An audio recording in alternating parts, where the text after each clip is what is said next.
I'm Greg Hunter. Welcome to USAWatchdog.com. Back by popular demand is the next guest. People have been asking for him for months, actually. He started the retail chain Electra in Mexico. It's kind of like Walmart. They also are into banking now. Just their bank has 14 million depositors. I'm talking about Hugo Salinas Price. Hugo Salinas Price, thank you for joining us today on USA Watchdog from Mexico. Pleasure to be with you, Greg.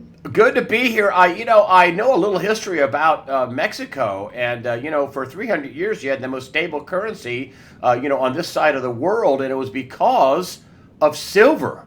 And that all changed, I think, around 1913, same as it changed here in America. And you want to take your country back to the silver standard. As a matter of fact, you wrote me an email and said, "Listen, if Donald Trump wants to, gain favor with all people in Mexico, he should just say they should monetize silver and use silver." Can you explain that for me? Well, the idea is not to go back to a silver standard, as you're saying, but to create a parallel currency, which would be a monetized silver coin, which would not bear a stamped value. It would be just a plain silver coin with a quoted value given to it, a quoted monetary value. And this value would be adjusted upward with falls in the value of the peso or with rises in the price of silver, such a way that it would never go out of circulation as money. This is what happened to our money silver money in the past. We had silver pesos in circulation up until about 1945. We had silver money circulating as money. As you had in the States, you had your silver coinage circulating until 1965. What happened to our silver money was that we had a devaluation. We had devaluations of the peso, and so that made the silver coin obsolete because it should be worth more, but it had a stamped value, and since it had a stamped value, it couldn't be used as money any longer. Now, if we change that and we have just a quoted value, then that coin could remain in circulation indefinitely with a monetary value that would be adjusted upward according to the markets for the peso and for silver, and that would keep the coin in circulation. And this would be a parallel currency, parallel to the paper currency we have. This is much easier to effect this change than it would be to go to a silver standard. That I have never considered that because the time for that is not now, and we don't know when it will be time for that. But time for a monetized silver coin, that can be done at any time. And I have some interesting news for you. Well, hit me with. Well, before we go on, do you think that the reason why there was all this immigration and illegal immigration coming from Mexico and all over the South, all over the South America, do you think the reason why is because the money is no good and that people would immigrate to try to get paid so they could survive? Is that one of the root causes of all this illegal immigration? Well, the reason that the United States is drawing in so much immigration is that I think that the people receive a great deal of subsidy or assistance from governments, which they don't get in their native lands, and so it becomes much easier to live in the United States because you have a lot of support for those who are coming in. They immediately are getting benefits which they don't get in their own country, and opportunities to work also, which the native population does not want to carry out. The Americans do not want to work in the fields. Who wants to work in the fields when you can make a when you can have an income that supports you comfortably in the way of food cards that give you a right to draw on food supplies and other supports to your way of life. The American worker, the Native American workers, don't want to work in the fields in the hot sun, and that's heavy work, and they don't want to do that. The Mexicans are quite willing to do that work. So that is why the Mexicans are going to the States, and they're helping the economy. And the farmers there rely on these people. The U.S. farming relies on these people, not to a great extent, and so the Mexican people in the United States are not are really, what they want to do is find a job and get on with their lives. And I think this is a story of all immigration in the States, into the States. And besides, you know, Mexican immigration is mainly Catholics, Christians. These are not Muslims. These are people who are going to eventually integrate into the mass of the American people and become indistinguishable from them. For the time being, they are sending important amounts of funds to their relatives that they have left behind in Mexico. But in the course of time, I think that those remittances of funds will decline as they lose contact with their relatives in Mexico over the course of time. When new generations come, and they will not feel perhaps any obligation to send funds back to Mexico. But this is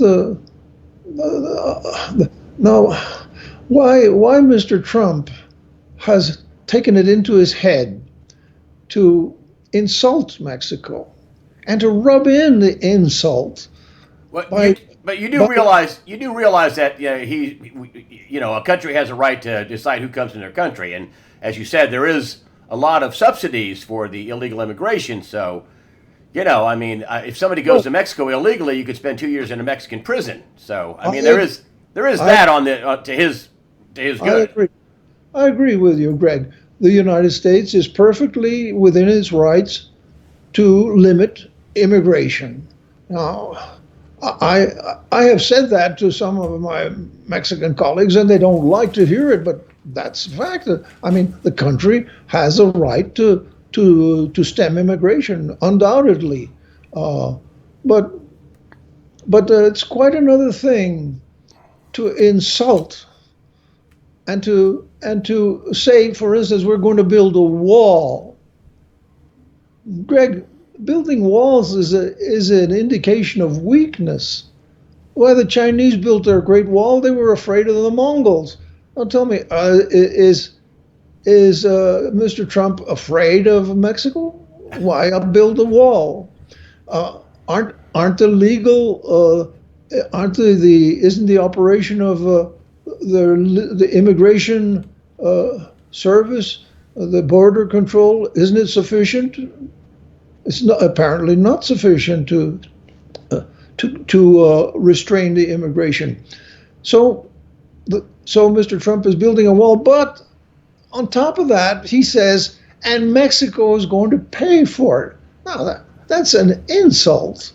That's a complete insult, and it has produced tremendous indignation in this country.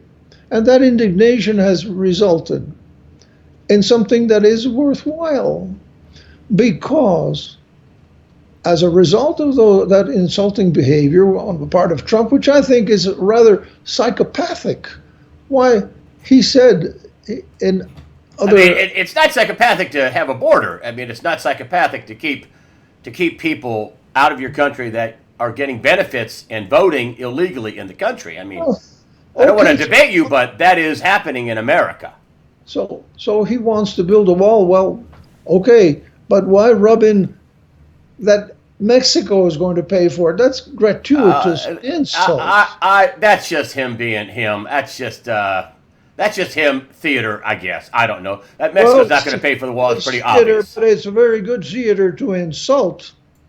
It's Well, an I don't mean to be condescending to Mexico. I'm just saying that that's just what he did for his election thing. Obviously, Mexico's not paying for the wall. I digress. Let's move on to your news. I want to okay. talk to you about the news that you Anyway, have. What's the new Mex- news that you have?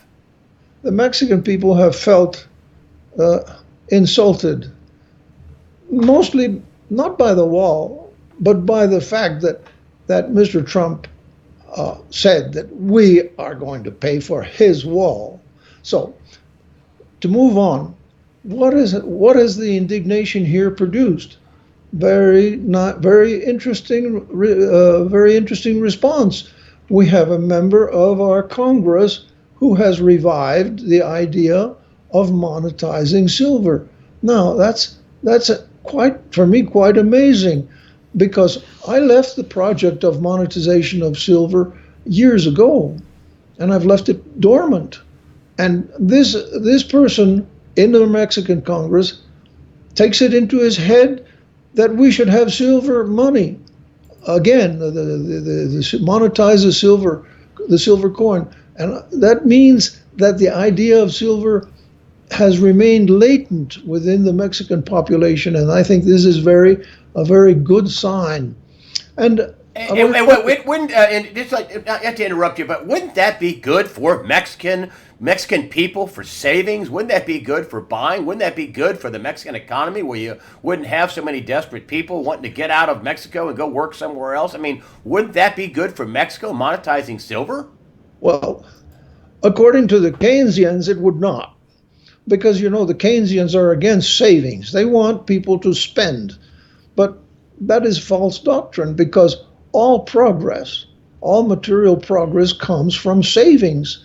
You can't get away from that, not from spending. You have to save first, and from savings comes investment, and from investment comes jobs and income for a better way of life. So savings are the primary source of prosperity. What else? You have to save first, not spend and spend and spend, which is what the Keynesians have been feeding us for the last, I don't know, since World War II, I guess. And the member, the member of Congress who came up with this idea belongs to a relatively unimportant party. I say relatively because this party is made up of 1 million members of the largest labor union in the world, which is the Mexican Teachers Labor Union. And this member of the Mexican Teachers Labor Union, who is in Congress, has said that he wants to revive the monetization of silver into Congress. And my assistant told me when we heard about this, very surprising news, he says, that party is like a parked Ferrari. It's not going anywhere, but if it gets going, it's going to go places very fast. So do you think if Donald Trump got behind that and said, yes, I think Mexico should have a monetized silver coin, it would be good for their population, be good for their savings, good for investment, good for jobs for Mexican? Yes. Would that help his profile in Mexico? It might, yes. It might be very helpful if Mr. Trump would say that he thinks that the silver coin for Mexico would be a good idea for Mexico, because it would help keep Mexicans in their own country, because this would renew confidence in our own country. It would stimulate enormously our self-esteem and the worth of our country, and it would be a very helpful thing to reduce immigration. I think it would be. It would be that if the U.S. president would say that, which I doubt very much he would, but it would certainly be very helpful. Now, this is not a world. This is not a measure that would cause upheaval.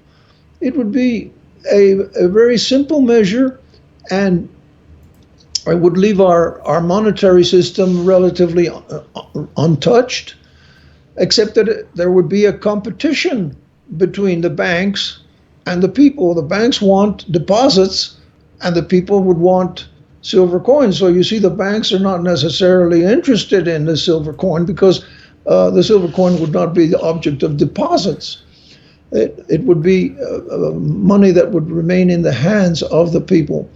But I think it would be enormously stimulating to Mexico, and also world changing, because I've been to Russia, and in Russia I told them that I thought that the silver ruble coin monetized would be a great unifying factor for Russia, which is made up of various different regions, and these regions would be attracted to the central power of Russia in Moscow by having a silver coin in their possession. So this is a measure that can migrate and be taken up by other countries. Now, if Mexico should monetize silver, Peru would do the same thing, I think. They are also a great producer of silver. And now, furthermore, with regard to silver, I have a further idea, which is more radical, one might say. And I'm not proposing that for the time being, because I think it would be too extreme. But later on, it may be possible.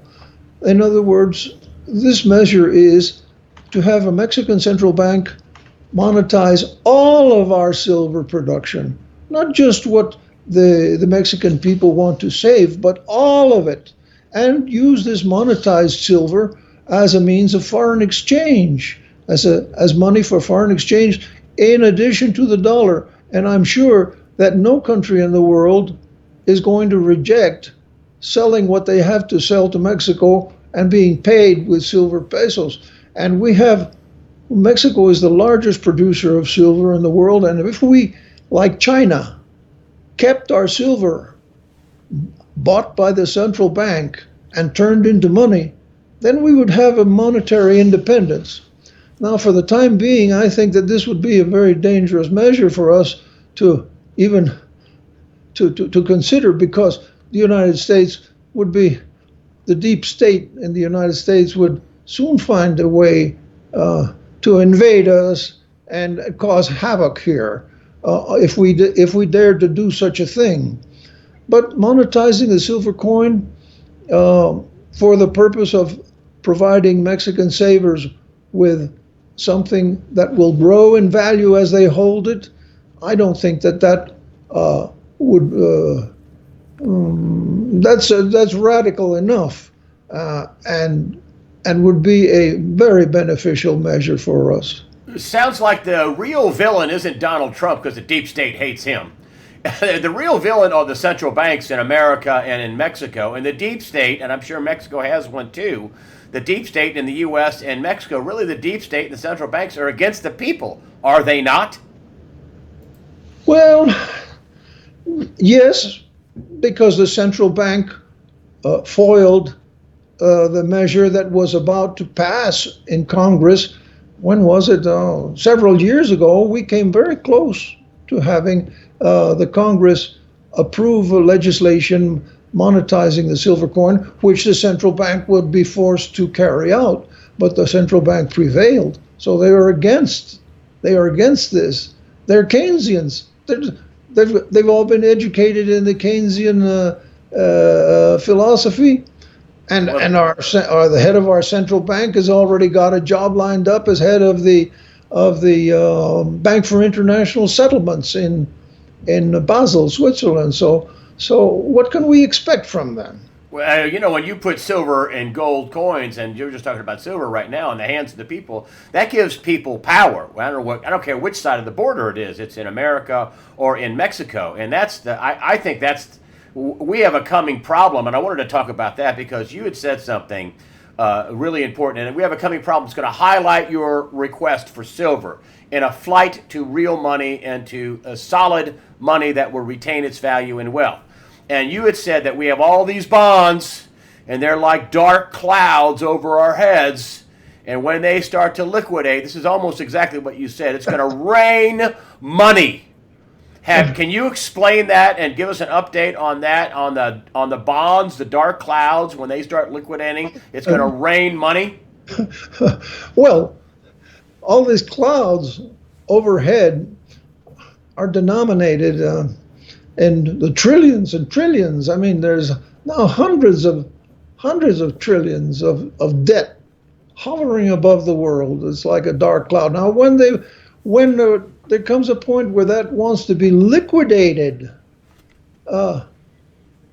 and bonds are presented for liquidation and turned into cash, that's when the trouble is going to start, because then if they are liquidated, then we're going to have a Noah's flood of cash, which all this debt turned into cash. We're going to be wading in money.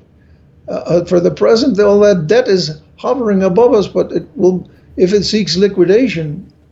And now, I think tomorrow, if I'm not mistaken, the Fed is going to raise interest rates. I think it's the 15th. I think we're talking about the meeting is the 15th. I think. Oh, the 15th. Okay. Well, you think they're going to raise interest rates? Then apocalypse is upon us, because when the Fed starts raising interest rates, I think I've just this morning and yesterday been watching the Dow Jones, and I've been watching the New York Stock Exchange, and they're weak. They're red figures in small amounts, but this indicates to me that this boom in stocks is about to collapse. And come March 15th, when also the 20 trillion debt is reached, the debt limit is reached, right? There's a 20 trillion debt. 20 trillion. I just read this morning in 1981, the total debt when Reagan came into office was 391 billion. And now it's 20 trillion. I mean, something is going to give. And when interest rates start going up, as they may on March 15th, we're going to begin to see liquidation.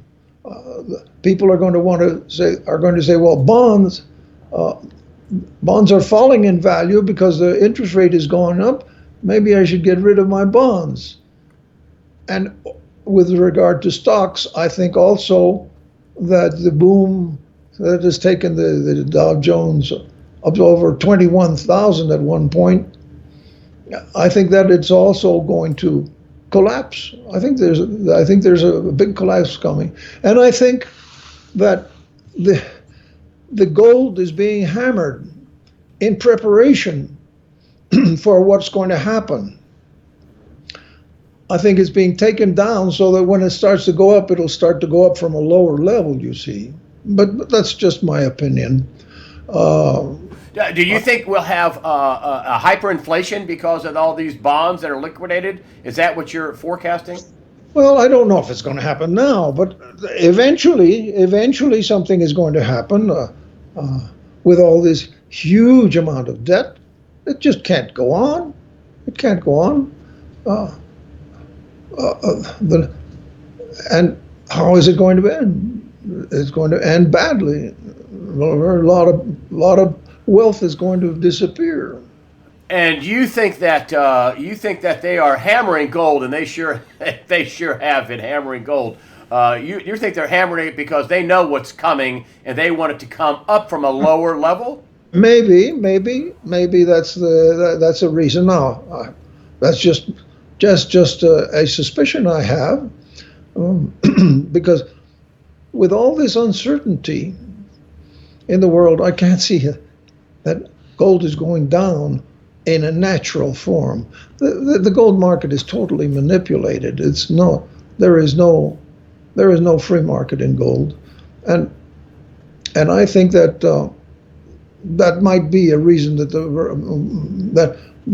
there's been this pressure on the price of gold down as preparation for what's coming, because I think that in the U.S.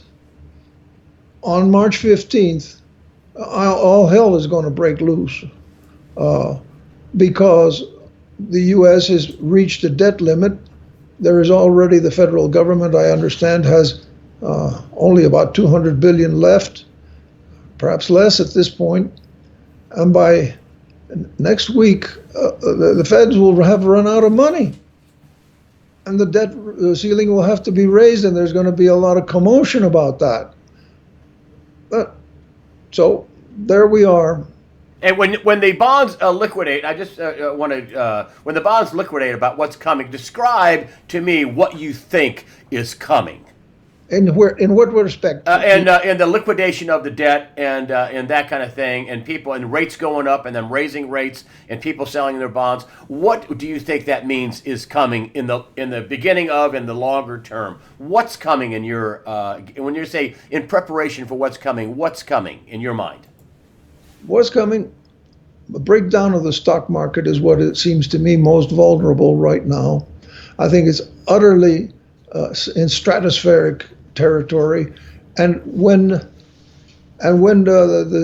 we're getting just the very first signs of selling. But this continues, and I think it will. By next week, we may be seeing heavy selling. And when that comes in, then after that, we're going to see even heavier selling. There's going to be a panic. I think that's what's going to happen, because the American people, or perhaps also foreigners, have lapped up Mr. Trump's optimistic view of what he's going to do, and what he spoke to Congress a few days ago. What Mr. Trump said to the Congress was all a lot of hot air. There is not the money to do what he wants to do. All his program is hot air, and there's going to be a great disappointment, and that's going to be reflected in the stock market. And I had said to my friends, well, now that Mr. Trump is president, I think that we will see the real result by March 31.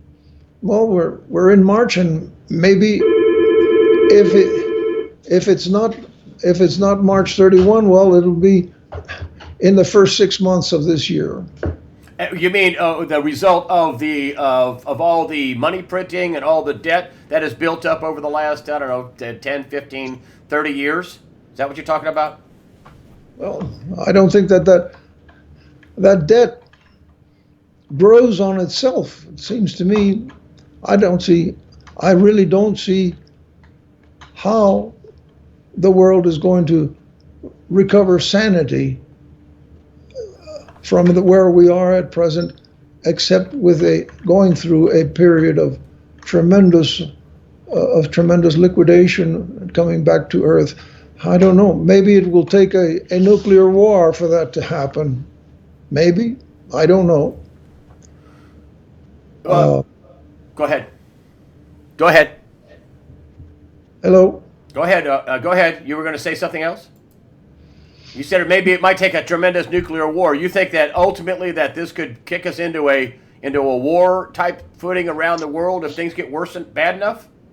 Well, now we're getting into another subject which is not silver. We're getting into the subject of the U.S. Position in the world, and it seems clear to me that there is in the United States the military, industrial, and congressional complex. You know that Eisenhower. That's right. Yes, he mentioned that that it was a triple-headed monster, the military and industrial complex. But he omitted from his speech, Eisenhower, the word congressional because his advisors told him it would offend Congress. But it's a triple-headed monster. It's a military-industrial congressional Congress that needs to spend money on arms because it's such a huge part of the U.S. economy, the military. So the budget that they have is huge, and they don't want to lose that budget. Now, if the United States makes friends with Russia, which is what Trump said, and that's the only reason I thought that he would be better than Hillary, that he was interested in better relations with Russia. I said that surpasses any other defect that he might have. That is his saving grace. Make better relations with Russia and discount the problem of war. Forget about war. Think of building better relations with Russia. I thought that was a wonderful idea. But the deep state doesn't want that. They need war or the threat of war. They need an enemy. They can't have Russia become a friend. What happens to the defense budget? It collapses. Well, they're not going to stand for that. They have to have an enemy, and the enemy is Russia and China too. Now, they're also, the U.S. is also poking China with aircraft carriers sent into Chinese waters. All of this because the military-industrial congressional complex needs to have an enemy in order to have the money for our defense that comes into their hands. That's the reason for it. That's why the United States cannot have, and Trump was not allowed to build a friendship with the Russians. First he's been accused that he is president because of Russian influence, right? So that's been hammered into the people that Trump became president because the Russians intervened in the American election. That's a complete falsehood. But that's what Americans are being told. So now, if Trump comes out and says, I think we should be friends with Russia, they're going to say, aha, of course, he's paying them back. He was bought and paid for, and now he's making friends with Russia because they've got him in their pocket. So you see, that's why he's had to cancel that. No, and now he's giving the military-industrial complex more money still. Well, where is all this leading? I think nobody in the States wants war. Nobody.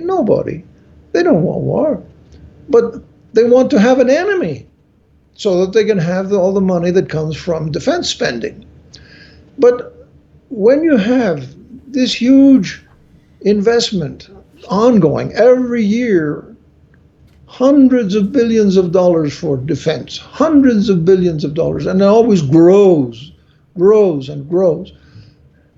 What happens is that one day, whether anybody wants to or not, there's going to be a war. The machine itself that has been set up, something will happen. And without anybody's conscious decision, there will be a war break out because that's built in. So I think that we're in a very dangerous situation, and I think that a war with Russia would be the end of the United States, because the United States is virtually undefensible from atomic war. We're told that the United States has a lot of weapons for defense, but I don't believe it. I believe the Russian weaponry is more advanced, and that the United States is extremely vulnerable. And they have no bomb shelters, which the Russians and the Chinese have. plenty of bomb shelters. So, and the Russians have these remarkable missile systems.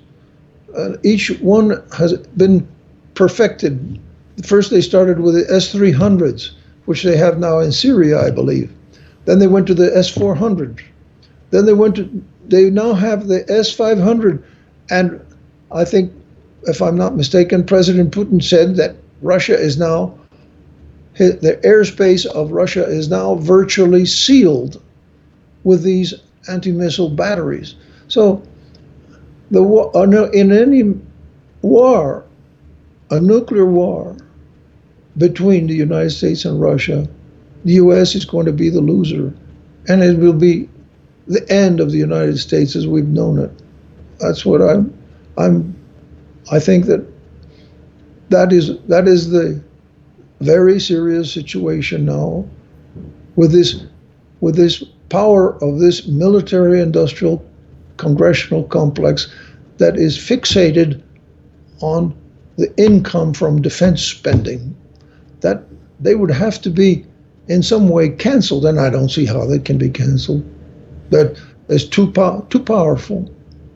Hugo Salinas Price, you are a very bright man. I love your ideas on silver. I know we disagreed a little bit on the Mexico and U.S. Immigration, but you make good points about how Mexicans are Christians and they would assimilate, which that's a good point. I like Mexico. I like Mexicans. I like you, my friend, and thank you for coming on USAWatchdog.com and letting us give us your thoughts about everything from silver, to immigration to war. Really appreciate your brain, sir.